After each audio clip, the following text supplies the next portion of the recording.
A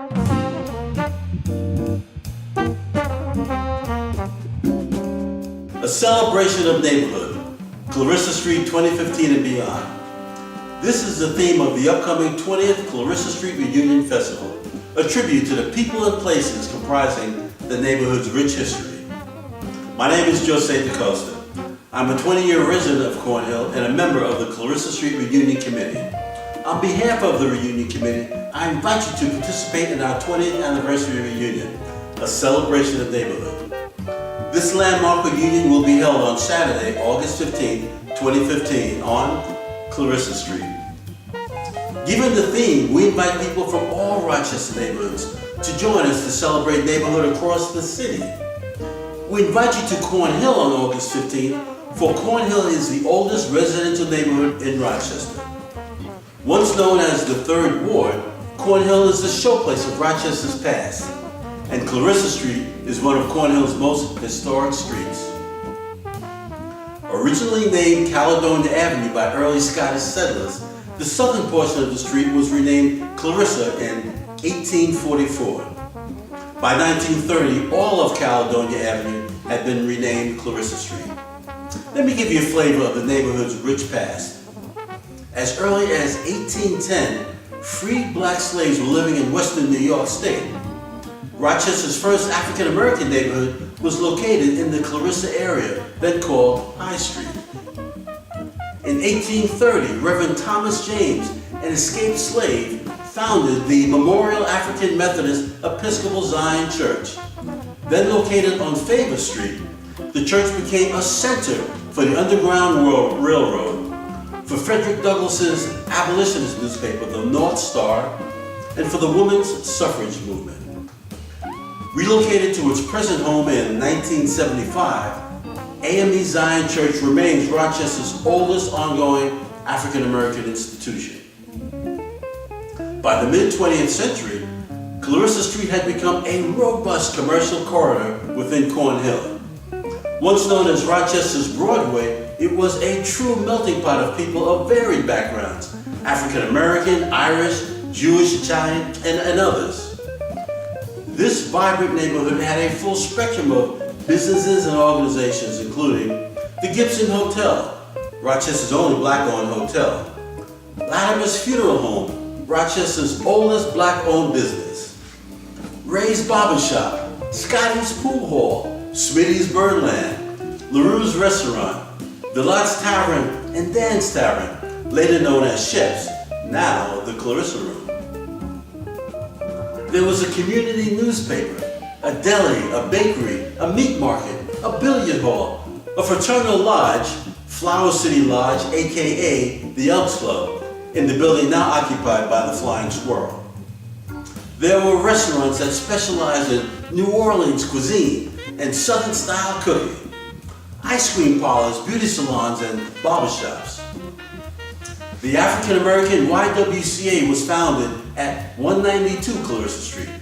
When it merged with the downtown YWCA, the Clarissa Street structure became the Montgomery Neighborhood Center, which also eventually relocated. The legendary Pithard Club fueled the neighborhood's rich history.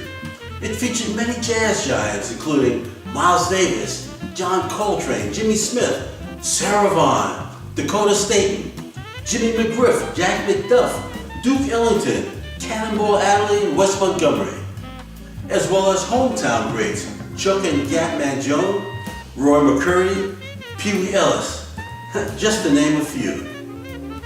As Rochester's version of a club on the left bank of Paris, the Pithard was a stop on the Chitlin circuit for musicians. When asked to describe the circuit, jazz legend Lou Donaldson said, "Well, it was the greatest circuit in the world. I'm the only one that did it first. Then McDuff and Groove Holmes and Jimmy McGriff, and all of them came in later. We started in Rochester at a place called the Pithard. John Hendrix's brother owned it, Stuart Hendrix. Then we go from there to Buffalo to the Pine Grill. Or another place up there was the Bonton. The Pithard Club, the first of several spots, front end of the Chitlin circuit, a landmark on the international jazz scene." In the neighborhood's heydays, Doctors Anthony L. Jordan and Charles Lumford would make house calls on a moment's notice.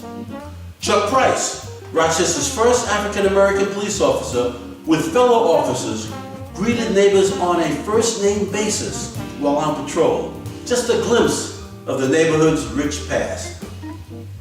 In 1995, after reminiscing on the past, Clarissa Street residents Ron Houston, Hubert Jiggy Jeffries, Susie Boyd, Helen Brown, Jacqueline Banks, and Lonnie Davis gathered at the Elks Club to celebrate the homecoming of their longtime friend, Anna Terrell.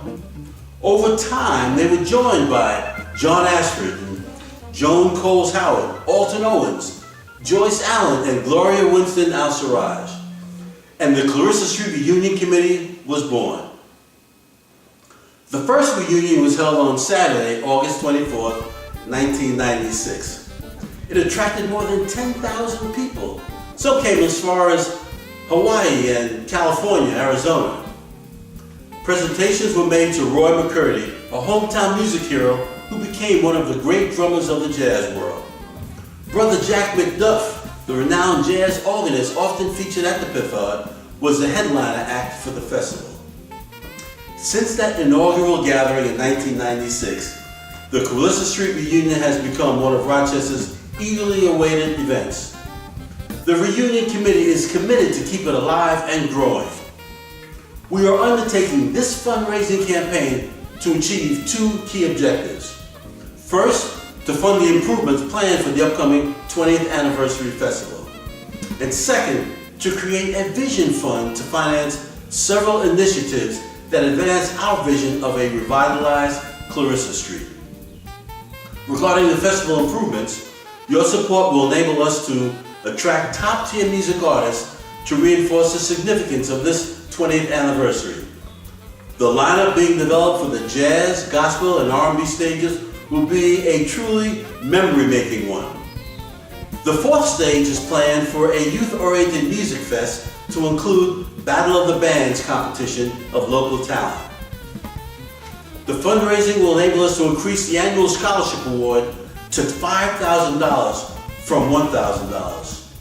4 participants in the Urban League's Black Scholars Program will receive scholarships ranging from $1,000 to $2,000. We'll also undertake a broad outreach to young people throughout Rochester to encourage their participation in the numerous activities, including the following: a youth music fest with a Battle of the Bands competition, a spoken word, poetry, clean rap exhibition, step team competition, a martial arts exhibition, music and theatrical talent exhibition, a basketball competition, foul shooting, and 3-on-3. 5K and 10K running races, and a graphic arts exhibition. Our objective is to encourage young people to enroll in ongoing programs based on their interests. Regarding the Vision Fund, your support will enable the committee to finance concept proposals to support projects that reflect our vision of Clarissa Street. All neighborhood stakeholders will be engaged to ensure that developments reflect a shared vision. For example, the Vision Fund will finance proposals for the Pithard Club Amphitheater. A tribute to the music legacy of the Clarissa Street area, the Pithard Club Amphitheater will be the venue for a wide range of performing arts, music, dance, theater. It will also serve as a venue for those activities that express neighborhood. Organizations and individuals who control the land use in the area will be key stakeholders along with residents. The fund will enable us to put in place commemorative murals. The committee envisions a combination of permanent and portable murals that reflect the neighborhood's history as a refuge for enslaved people seeking freedom, the struggle for human and civil rights, the artistic expression reflected in jazz, gospel, and music of the blues. Prominent people and places, organizations and individuals who control walls and fences and other display spaces are key stakeholders along with the residents. Commemorative displays. The committee envisions a mix of kiosks and banners, signs and plaques along Clarissa Street that would recall both people and places. These could be integrated with the brick pillars that are already mark the entrance of streets that open onto Clarissa Street. These are just a few of the projects that the Reunion Committee will advance as tributes to the neighborhood's rich past and as a platform for a revitalized future. Join us, won't you, as we remember our past and plan our future. On behalf of the Clarissa Street Reunion Committee, I welcome you to a celebration of neighborhood, August 15th, 2015. Thank